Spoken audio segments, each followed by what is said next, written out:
Miqtë Radio Ngjall, jemi rikthyer sërish për afro një vit jemi rikthyer në kishën e Fjetës Ylinces Marin në fshatin Shtrëmen. Jemi këtu me klerikun përgjegjës që mbulon këtë kishë me atë Petro Halilin, me stavroforin e kishës Son e të Mitropolisë së Shenjtë Elbasanit. Atë Petro, faleminderit shumë. Mirë se ardhët.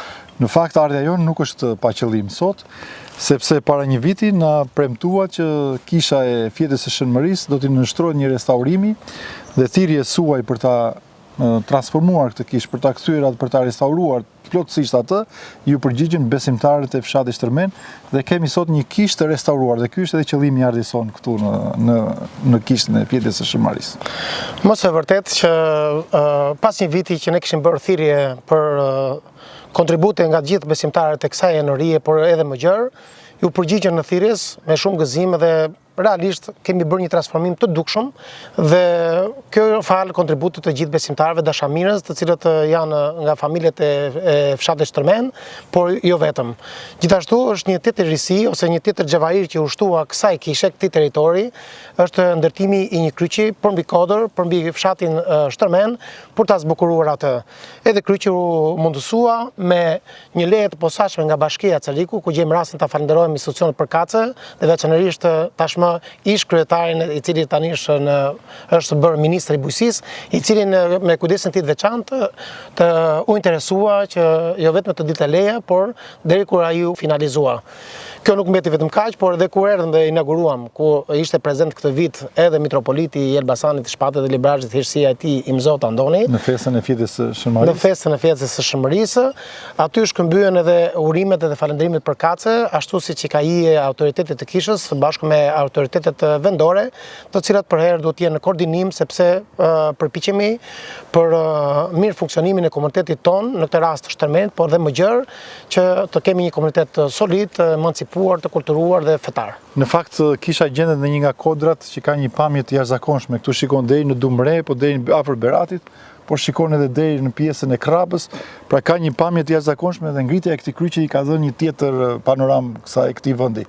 Madje kur u thoja një mbrëmje duke shkuar për në Gramsh, pikërisht dukeshin dritat e kryqit dhe i ka dhënë vërtet një bukuri, sepse cilido që udhëton në rrugën nacionale që shkon për në Gramsh, bie në sy kryqi që është ngritur këtu dhe patjetër që falenderojmë edhe kryetarin e bashkisë. Ky është edhe arsye pse pikërisht u mor vendimi për të ndërtuar këtë kryq, për ta pasur si një shenjë shprese, si një shenjë besimi, si një shenjë modeli për të gjithë krishterët, por jo vetëm, sepse kemi nevojë për shpresë, kemi nevojë për besim, kemi nevojë për dashurinë e Zotit dhe shpresën tek ai, megjithëse shpeshherë lëkundim dhe kemi situata të cilat na sprovojnë, shpresa është tek kryqi dhe tek Zoti i jetës. Atë Petro, më duket sikur e kishit personale këtë gjë që doni ta rindërtoni të kishë. Çfarë rëndësie ka kjo kishë për së vërtetës, për të gjithë komunitetin këtu dhe për ju personalisht që e morët përsipër duke i marrë bekimin mitropolitit Andon për ta restauruar të kishë?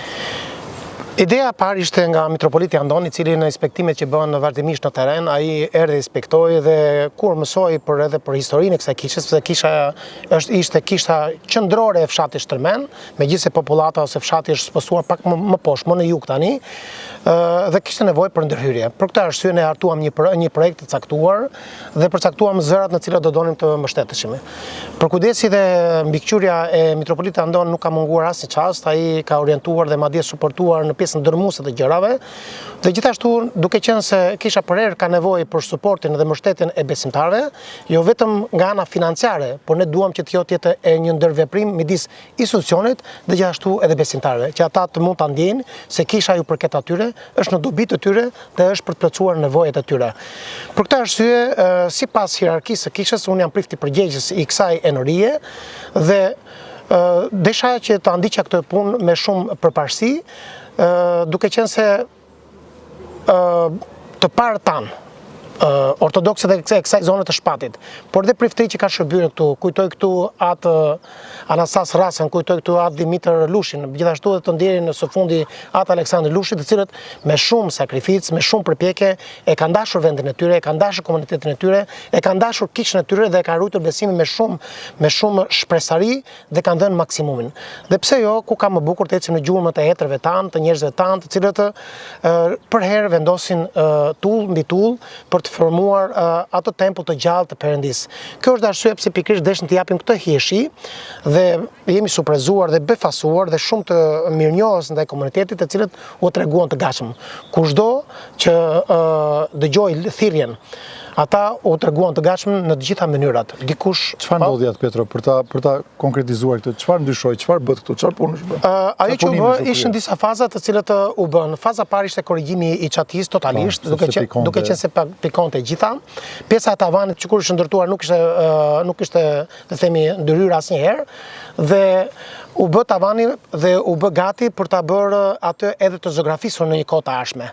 Gjithashtu është mundësia tani që edhe besimtarët mund të fillojnë kontributet edhe për ta bërë kishën me ikona, me ikonografi. Po, do t'i themi këto ndoshta në kërkesa që do kemi në fund ose një thirrje që do bëjmë në fund, dhe më pas u transformuar në sovate mureve nga brenda dhe jashtë, një lyrje për ta freskuar të gjithën, bëm pjesën e bazamentit ose shtesën e poshtme të shtruar me pllaka, stolisëm ikonostasin dhe e plotësuam të gjithë në faqet anësore të saj me ikonat përkatëse dhe bëm një përzgjedhje duke biseduar me mitropolitin Andon që shenjtorët që kishin përreth ishin shenjtorë të cilët kanë shërbyer në këto treva, siç kemi Shën Jan Vladimirin, Shën Marenën që është shumë e dashur brenda nesh, kemi gjithashtu Shën Kozmajin e Kolkondasit, kemi gjithashtu Shën Gjegjin, Shën Dimitrit që janë shenjtorë shumë të dashur për gjithë ortodokse, po në veçanti për fshatin tonë këtu ku jemi.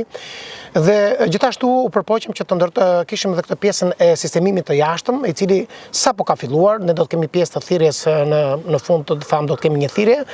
Gjithashtu u përpoqëm që të kishim dy dyrë më dinjitoze, pra të kishim një gjë më të ashtu. Dhe gjithashtu bëm dhe sistemin e ndriçimit, i cili është ndriçimi plot tashmë. E modern, me sa shoh. Dhe modern, falë mbështetjes le të themi drejtorisë së shërbimit publike pranë bashkisë Cerrik. Në fakt atë Petro, këtu gjatë festimit të fjetjes së Ylicës Mari, që ju e festoni këtu me kalendarin e vjetër, në 28 gusht, unë pash që gjithë besimtarët e Shtërmenit ishin këtu, ishin me qindra njerëz të mbledhur dhe ne i pam vetë, dhe i shprehen falënderime të mëdha dhe mitropolitit për gjithë për kujdesin e tij dhe gjithashtu edhe për personin tuaj, për punën që ju bëni këtu. Është vërtet që ky panajiri i këtij viti ishte pak më ndryshe nga të tjerët. Unë e përjetova vetë. Po, sepse njerëzit e duan ndryshimin. Aq më tepër kur bëhet fjalë për ndryshime të mira, pozitive dhe lidhur kjo edhe me aureolën e besimit, kjo i jep një tjetër dimension gjës. Dhe pash edhe realisht morëm shumë falënderime. Kuptohet të falënderimet e para i takojnë mitropolitit Andoni, i cili, siç thash, ai u përkujdes në mënyrë personale për mbarvajtjen e këtyre gjërave, dhe kur ata kuptojnë që mbështetja e institucionit, por edhe suporti që japin besimtarët ose kontributi që japin besimtarët shkon një gjë të dur dhe bëhet gjë e dur. Iniciativat që merr kleriku përgjegjës. Edhe kleriku përgjegjës dhe bëhet një gjë me hijeshi dhe me shpresëtari, ajo e unifikon institucionin, besimin edhe atë përjetimin e tyre. Dhe ishte vërtet një panajir i bukur, u mbushëm me gëzim dhe e ndjem prezencën e Perëndis, një falënderim nga Perëndia, nga e të sheta, festën e cilët kryej me aq madhështi. Më gëzova Petro sepse njerëzit vinin me grupe që vinin edhe madje edhe gjatë darkës kur ne mbaruam, ku ne po largoheshim për në Tiranë, pam që njerëzit vinin me 10 njerëz drejtoheshin drejt kishës familjarisht. Dhe ju të nesmen e konkretizuat edhe me liturgjinë hynore që u krye këtu. Po, është një traditë e cilët neve e kryem në darkë atë panairin, bëjmë shërbesën bremësores duke shoqëruar me bekimin e Facebookve, bëhet litania e ikonës, mban një fjalim në këtë rast këtë vit ishte mitropoliti Andoni, i cili mbajti fjalën e rastit, uroi dhe falenderoi të pranishmit dhe gjithashtu shpjegoi mbi jetën dhe modelin që na afron e të Shete Mari për ta ndjekur dhe për të ecur në gjurmët e saj.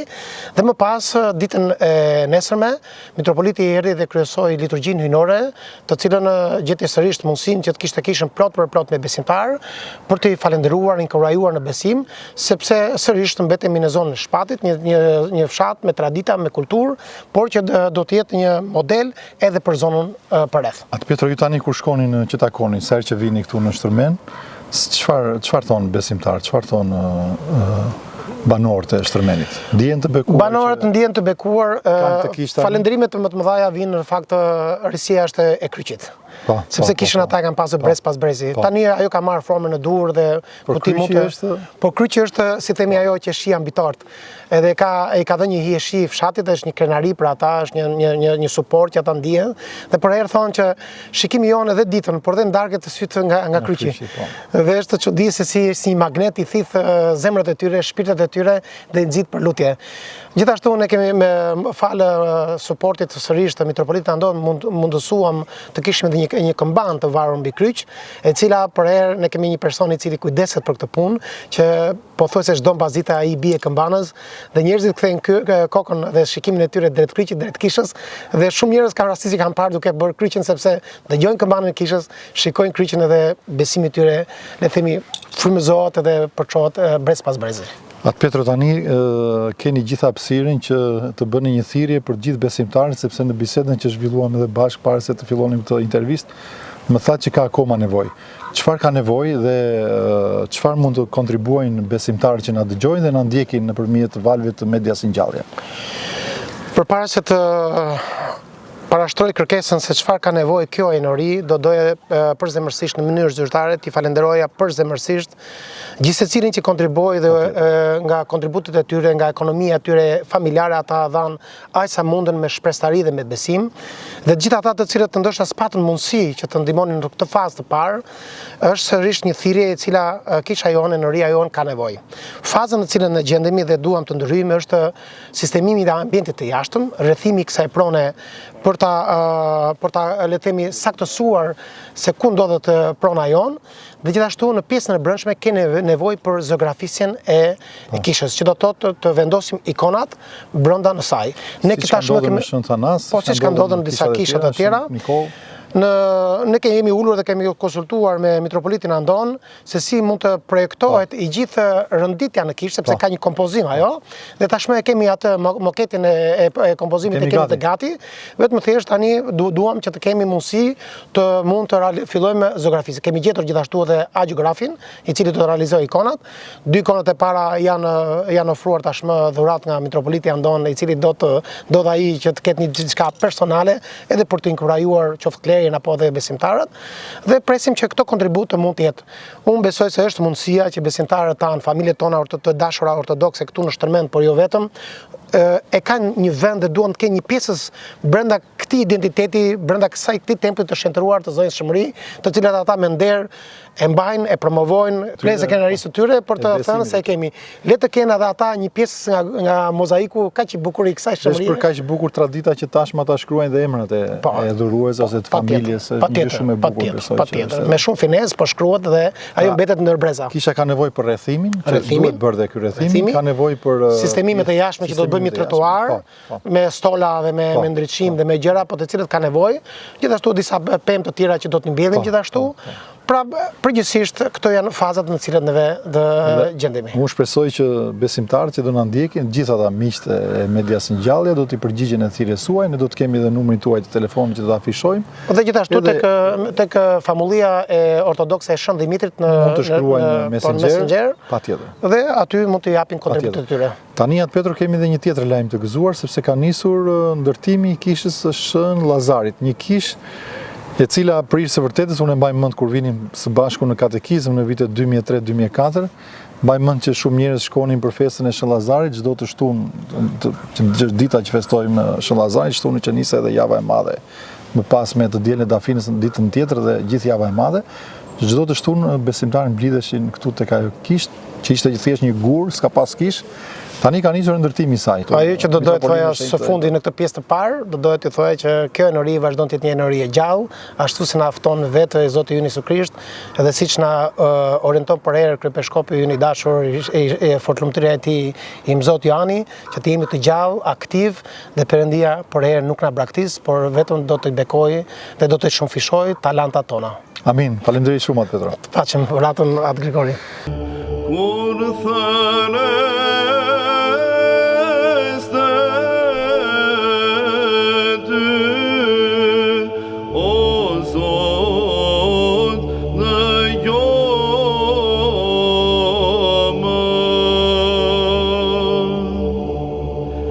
Let the drejtohet